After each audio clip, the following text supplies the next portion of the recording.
Градежните работници чии фирми се утврдени како стратешки со закон за утврдување на стратешки партнери, според истиот закон можат да работат и до 60 часа неделно. Во случајов се работи за фирмите Бехтел и Енка, кои се изведувачи на дел од патниот коридор 8 и кои во текот на градежната сезона ангажираат неколку стотини работници.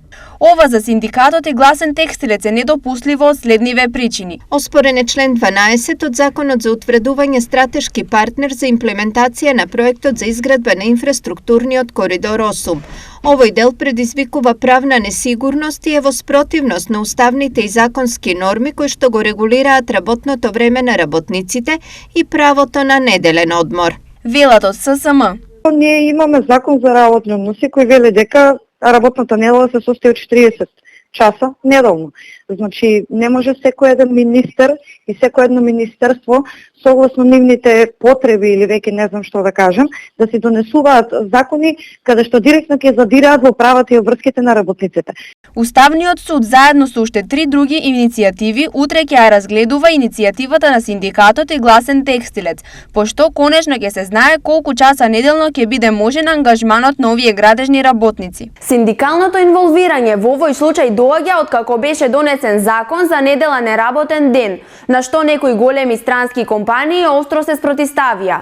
Тие владата практично ја ставија пред свршен чин, заканувајќи се за повлекување на договорите, што пак за Гласен текстилец е исто така недопустливо. Нема тука допуштање. Значи не можеме ние на секоја една компанија која ќе влезе, што сме ние? Бангладеш на Балканот не.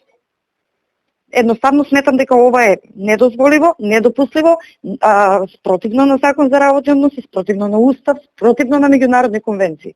Така да Уставен суд очекувам да се донесе правилна одлука и да се врати тој член 12 на доработка. Значи тешко ќе се биде онака како што треба да биде. Сега се е во рацете на Уставниот суд, пошто ќе се знае дали законот за работни односи ќе важи за сите или неговиот член 12 кој ги штити така наречените стратешки партнери и понатаму ќе остане во сила.